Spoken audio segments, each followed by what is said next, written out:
자, 사도행전 15장 후반부를 보도록 하겠습니다.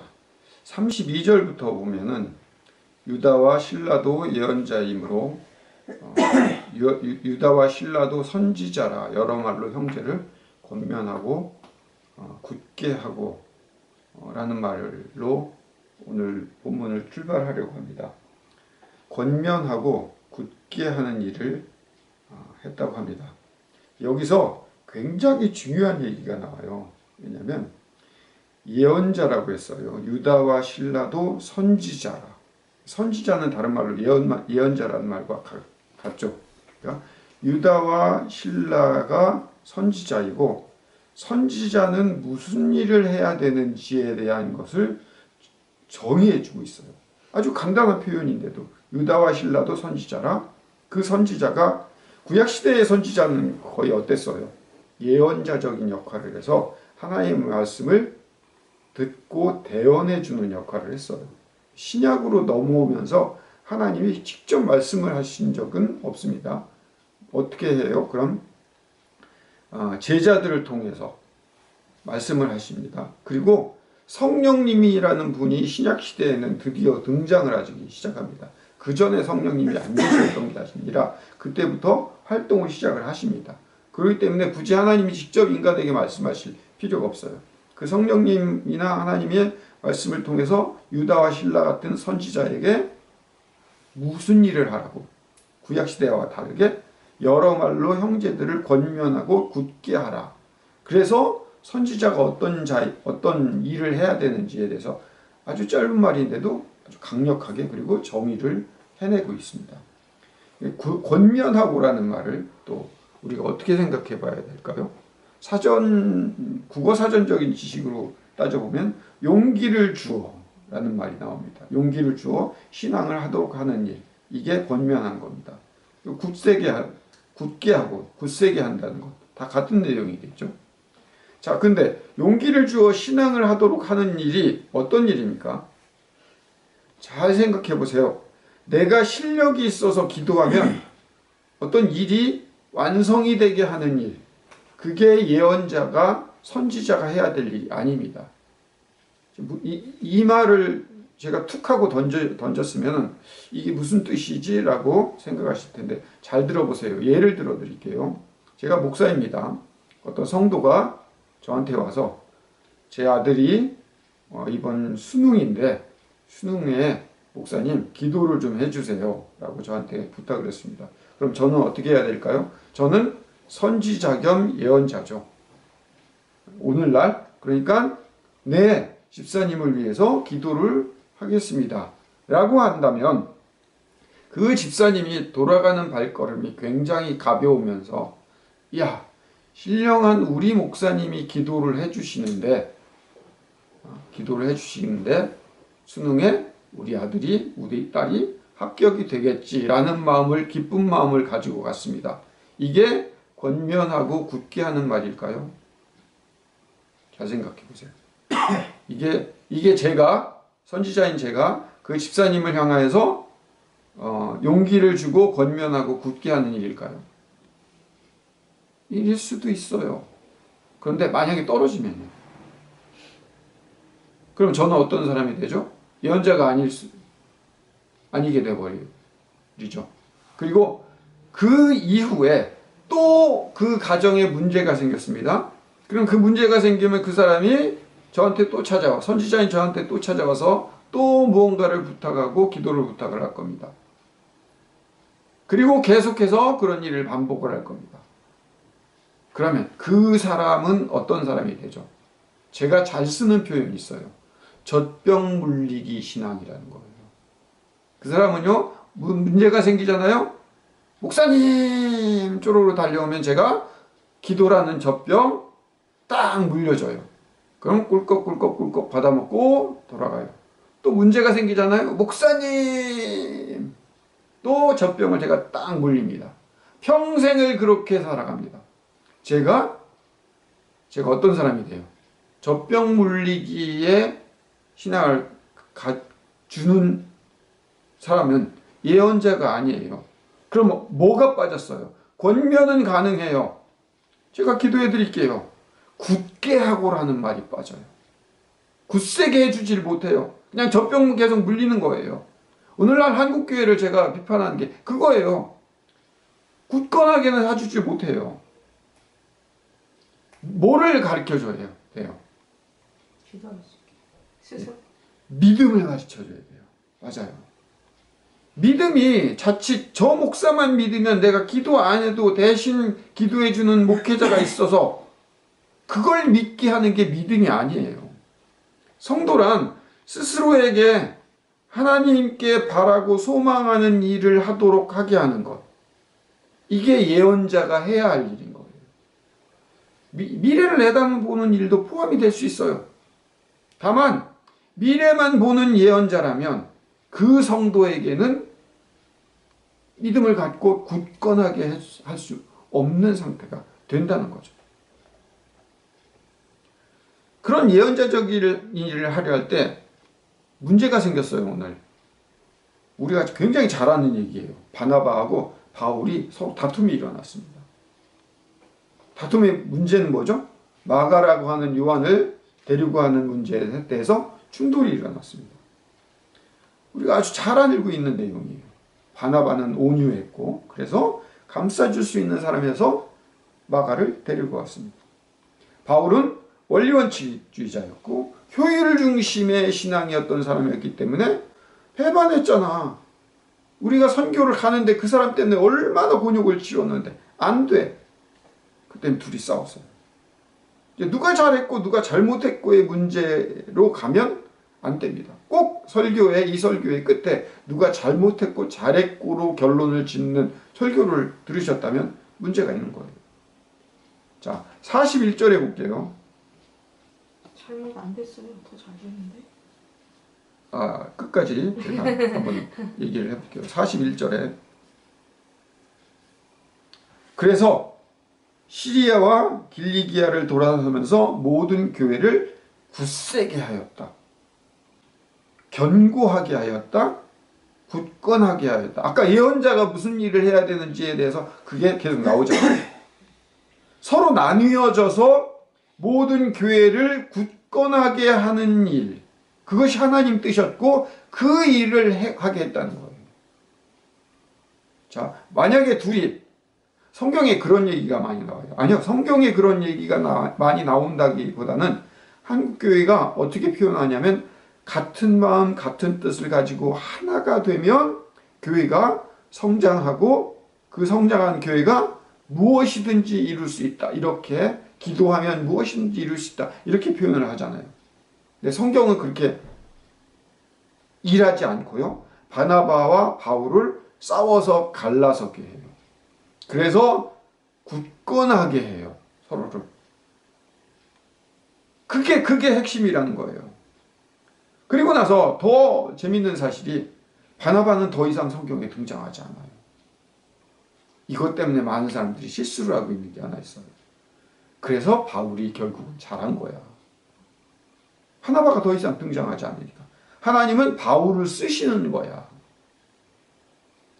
바울의 입장이 더 옳은 것으로 변명 내지는 합리화가 되어서는 안 된다는 얘기입니다.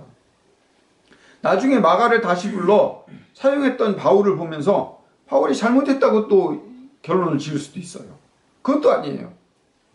자, 이 모든 잘못을 뒤로 하고 근본적인 문제로 가봅시다. 바울과 바나바, 마가와 실라가 뭐 하기 위해 모인 사람들이에요, 지금? 뭐 하기 위해 지금 모인 사람들이에요? 예언자이기 위해 모인 사람들이에요. 예언자이기 위해서 모였다는 사실의 다른 말은 굳건하게 하고 믿음을 주기 위해서 모였다는 사실입니다.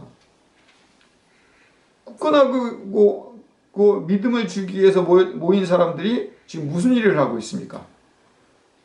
서로 싸우는 일을 하고 있어요. 하지만 그들이 무슨 일 때문에 싸웠죠? 옳고 그름 때문에 싸운 거예요. 배신한 사람을 다시 데리고 가시고 싶지 않았을 거예요. 저 같아도 사실은 그랬을 거예요. 또 마가의 다락방으로 유명한 이 마가를 함부로 버리는 일도 쉽지 않았어요. 그 당시에. 누구나 자기에게 맞는 사역이 있기 때문에 다를 수도 있는 거예요. 근데 거기에 오름이 뭡니까? 데리고 가는 거하고 안 데리고 가는 그 오름이.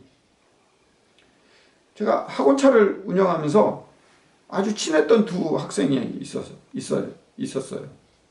근데 그 두 학생이 먼저 집에 가고 싶은 마음에 먼저 데려다 달라고 하는 문제가 생겨서 그게 엄마의 싸움까지 가서 그 엄마끼리 결론은 냈지만 뭐 서로 자식들 앞에서 안 좋은 소리를 했겠죠.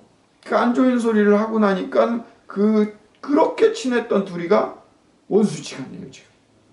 학원차 타면 둘이 말도 안 해. 쳐다도 안 봐.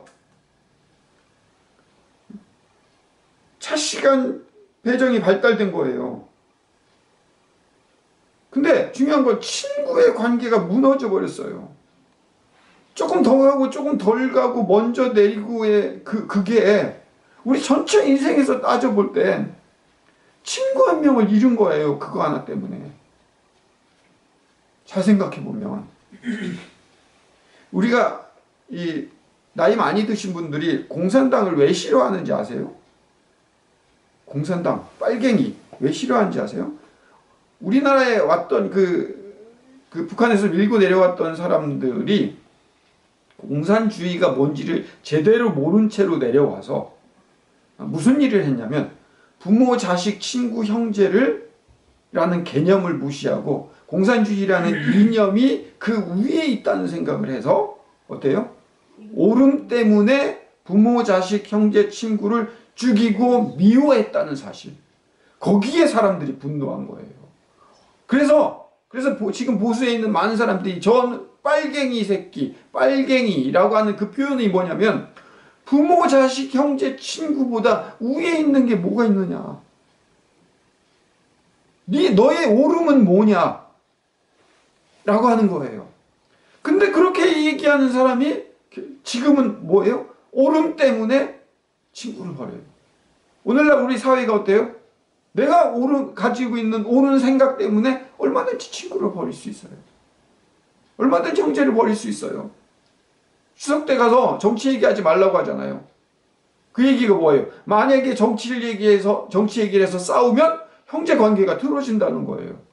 그러면 얘기하지 말라는 그 의미에는 이념이 부모보다 형제보다 위에 있다는 거예요. 아직까지도 우리나라는 빨갱이 사회인 거예요. 뭐 옳고 그름을 떠나서. 그래서 내가 옳으면 뭘 할 건데요. 그래서 옳기 때문에 사과를 받아내면 내가 옳아서 그게 신앙을 성숙시키고 문제가 해결되고 화가 가라앉게 되면 그 다음은 갈라져서 각자의 길을 걷는 거 말고는 없잖아요.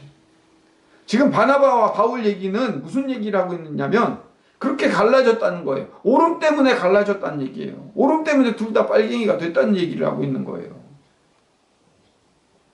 성경에 바나바가 더 이상 등장하지 않기 때문에 바나바의 사역이 이제 끝이 났다. 아니에요. 바울의 사역과 바울의 시대이기 때문에 바나바는 여기까지고 바나바가 묻혀버린 걸까? 여러분들 착각하지 마세요. 이건 잘 기억하셔야 돼요. 바나바의 사역이 바울보다 더 잘했을 것으로 저는 추측을 해요. 왜냐하면 온유한 자였고요. 바울 같은 사람을 품었던 사람이에요. 기록만 안 돼 있어요.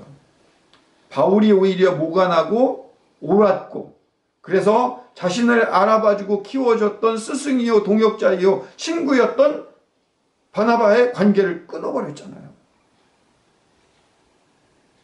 그런 사람을 하나님은 신약에서 가장 많이 크게 사용하셨어요. 다만 바울이 대단한 열정가요, 로마 시민 출신이요, 가말리엘의 제자이요, 유대인이요. 그래서 그 바탕을 하나님이 사용하고 쓰신 거예요. 천만에요. 가장 예수를 싫어했던 사람이고요. 가장 오름이 중요했던 사람이에요. 그래서 오름이 중요했기 때문에 스데반을 죽여버리고 자기의 은인과 같은 존재인 바나바를 내치고 자기 마음대로 행동했던 사람이에요. 그런 바울을 하나님이 가장 옳음만 강조했던 사람은 하나님이 만들어 가신 장면을 보여준 것이 바울 서신이에요. 만약에 바나바를 통해서 일을 하셨다. 그때는 하나님이 빛이 나지 않았을 거예요. 가장 추악하고 가장 안 된 인물을 하나님이 가장 크게 들어 사용하신 그 하나님이 칭찬받고 찬양받아야 된다는 게 성경의 내용이라는 거예요. 그래서 바울을 통해서 우리가 격려를 받고 믿음이 굳세게 되기 위함인 거예요. 하나님과 가장 멀리 있는 바울, 그 바울을 하나님이 가장 가까이 두고서 쓰신 분이 하나님이신 거예요.